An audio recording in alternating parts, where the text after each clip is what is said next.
she faces a challenging task to kill a young girl abducted by Boss Hamada, the leader of the Thousand Claw Army. Meanwhile, Heiji Shindo kidnaps Taigen and presents him before Fowler, who shows no interest in torturing Mizu's loyal friend. Fowler's sole focus is on securing the shogun's head and seizing control of the entire nation. Taigen endures the torture, determined to survive and confront Mizu when she enters Miyanoseki. Welcome back to Real Savant, where we bring you recaps of the most awesome movies and TV shows. Today we bring you Blue Eye Samurai, where we follow the path of a warrior hell-bent on revenge in Edo-period Japan. Just sit back, relax, and enjoy the ride. If you're new here, don't forget to subscribe and ring that notification bell so you never miss an update. With Goro's guidance, Akemi locates Mizu at Madame Kaji's brothel, where Taigen's scarf is wrapped around his neck. To gain access to the information she needs, Akemi forces Goro to sell her, seeing it as her only chance to find Taigen. In an attempt to please Madame Kaji and avoid expulsion, Akemi reluctantly accepts her first client, successfully seducing them to everyone's surprise. She volunteers to serve Mizu, as others are hesitant, and despite drugging the sake, Akemi is caught by Mizu, who deceives her into believing that Taigen is dead. In retaliation for her courageous act, Mizu ties her up. Mizu is compelled to fulfill Madame Kaji's task or forsake the opportunity to find Fowler. Sneaking into Boss Hamada's castle, she encounters the young girl receiving treatment for the daily abuses inflicted by her husband. Mizu reluctantly strangles her after witnessing the woman's vulnerability and desperate need for protection. This death weighs heavily on Mizu, as it involves taking the life of someone who, like her, had no alternative means of survival. Madame Kaji provides Mizu with directions to Fowler's castle, but their peace is disrupted by the appearance of Boss Hamada. While Mizu does not fear death, her greatest concern is dying before exacting her revenge. A flashback scene reveals Mizu's encounter with her mother, whom she believed had perished in a fire. Now working as a prostitute, Mizu's mother, out of concern for her daughter's well-being, arranges for Mizu to marry another outcast named Mikio, who works for the white man. Despite initially sharing a sweet bond and even revealing her skill in swordsmanship to him, Mizu's trust is betrayed when Mikio brings in the white man's soldiers. In tears, she defeats all of them. Mizu experiences an unprecedented level of betrayal, allowing Mikio to kill her mother before she takes his life herself. This traumatic past serves as a powerful motivator for Mizu to eliminate the entire Thousand Claw armies, culminating in the defeat of Boss Hamada. However, it leaves no room for love to flourish, whether it's witnessing Akemi being taken by her father's men or being labeled as a dishonorable samurai by Ringo. No amount of words or insults can diminish Mizu's unwavering determination for vengeance. Instead, they intensify her drive to achieve her goals. Entering Fowler's castle comes at a significant cost. While Fowler himself indulges in leisure with Heiji Shindo and Chiba, discussing their plans to overthrow the shogun and annihilate his entire family using a foreign gun, their conversation is abruptly interrupted with the announcement of Mizu's entrance into the castle, setting the stage for a remarkable display of the samurai's prowess. The journey to reach Fowler proves to be a formidable challenge, but Mizu triumphs in navigating the perilous trap set in the narrow hallway. Showcasing her undeniable skill, it becomes evident that whenever Mizu draws her sword, adversaries must face the consequences. The subsequent phase involves the Bewitched Flower Garden, a challenge Mizu effortlessly conquers, relying on her innate sixth sense. Entering the next door brings a different kind of fear and darkness that overwhelms Mizu in the hallway. She encounters demons lurking in the shadows, defeating them all. However, a disturbing hallucination of her mother infiltrates her mind, only to reveal herself as Taigen, badly wounded. With no time for pleasantries, they face a giant, easily disposed of by Mizu, who directs it towards the same fire it created. Mizu and Taigen struggle to survive afterward. On the 9th level, Heiji Shindo fears Mizu's entry, warning others of the samurai's dangerous prowess. Amid arguments about Mizu's perceived commonness, a sword pierces the heart of the shogun's emissary, signaling Fowler's readiness to confront Mizu and avenge his past actions of turning her into a monster and a bastard. Taigen attempts to fight Fowler from behind, but receives heavy punches on his weakened body. Summoning all her strength, Mizu charges forward, succeeding in saving Taigen. Ringo comes to their rescue, bringing Mizu and Taigen to Master Eiji's house.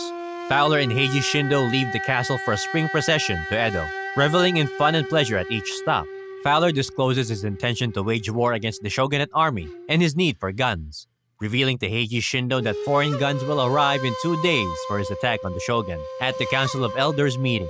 Upon learning this, Heiji Shindo urgently sends a letter to Chiba, warning him to prevent Fowler from obtaining the guns. Akemi's prospects seem bleak, as she arrives in Edo for her official marriage to Takayoshi, the shogun's son. Despite her teeth turning pearl black and her dissatisfaction with her cruel and silent betrothed, death seems like the only escape. Akemi attempts to jump out of the window, but Seki intervenes. Despite Akemi's resentment, Seki encourages her to persevere, acknowledging that she possesses everything necessary to survive and thrive in the shogun's house. Fortunately, Akemi spots someone familiar, Madame Kaji, and the prostitutes from Miyano Seki. Madame Kaji offers advice to Akemi, urging her to be courageous and exploit Takayoshi's weakness. Meanwhile, Mizu and Taigen recover from a brief unconsciousness. Mizu remains steadfast in her determination for revenge, seeking Master Eiji's assistance in fixing a broken sword. However, the sword maker refuses, asserting that Mizu's inner rage is uncontrollable. Unfazed, Mizu attempts to mend her sword without success. Taigen encourages Mizu to explore alternative means to defeat Fowler. Recognizing that her sword may not be the only solution, Mizu then reveals that Akemi is set to marry Takayoshi of the Edo clan, and Fowler is scheming to attack on said clan. Annoyed by Mizu's actions, Taigen decides to head to Edo to prevent Akemi from marrying another man, despite his vow to find and kill Mizu later. Master Eiji persuades Mizu to see the positive aspects of her character, encouraging her to start anew. Following Master Eiji's advice, Mizu invests her effort into crafting a new sword. Akemi, upon receiving two birds as a symbolic message for the loss of her first bird, confronts Takayoshi. She realizes his true weakness upon hearing him speak for the first time and decides to be his strength, instilling confidence in him to speak without fear. Tension rises for Heiji Shindo upon receiving a letter, suggesting that Fowler might have deceived them about the availability of a boat with foreign guns on the coast. However, the narrative shifts as Fowler, already aware of their plan, murders Chiba and his men. The scene transitions to Akemi's impactful act, where she pays Madame Kaji to release the women, granting them their freedom. In gratitude for Akemi's kindness, Ise discloses the white man's plot and warns her to flee immediately. Akemi informs her father of this malevolent scheme, unaware that her father is one of the conspirators. An unexpected twist in the narrative. Daichi forcibly ejects Ise from the window and confines Akemi to a secure room, executing their plan to assassinate the shogun and the Edo clan.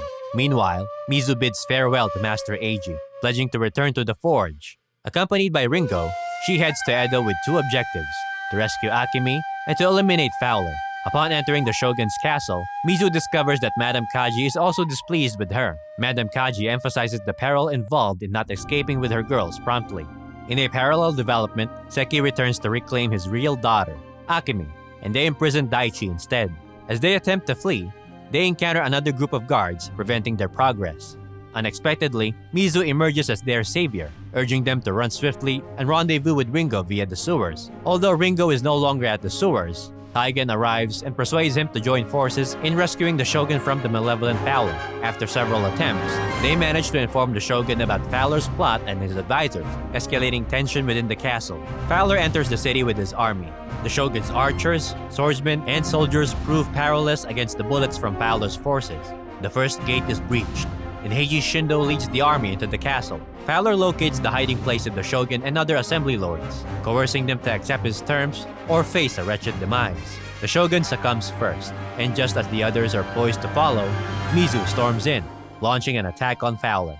This marks the beginning of the end, as Mizu and Taigen engage the armed soldiers, leading the survivors out of the castle. Taigen doesn't spare Heiji Shindo, and with his demise, his wealth also meets its end. Mizu instructs Taigen to run and locate Akemi before it's too late. The confrontation intensifies between Mizu and Fowler. True to the white man's cunning nature, Mizu sets the room ablaze, causing the fire to engulf the entire castle and impact every inhabitant, young and old alike. Akemi and Seki manage to escape through the castle gates, but must impede the armored soldiers from fleeing. During this effort, Seki is struck by a bullet and dies outside of the gates, never leaving Edo alive. Akemi encounters Taigen, who mourns her father's death and urges him to join him. She declines, choosing to seek happiness with her former lover. Akemi's sole focus is on achieving greatness and pursuing her desires.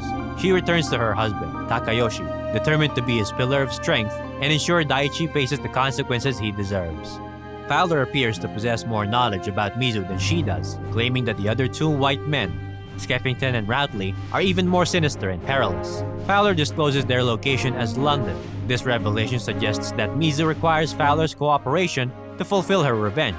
Ringo and Master Eiji patiently wait, uncertain whether they will continue waiting indefinitely or take action. The completion of Mizu's revenge remains uncertain. If you managed to get this far, we sincerely thank you for watching the whole thing. If you have a movie or TV show that you want us to cover, just comment it down below. We might do a video of it in the future. Don't forget to like and subscribe.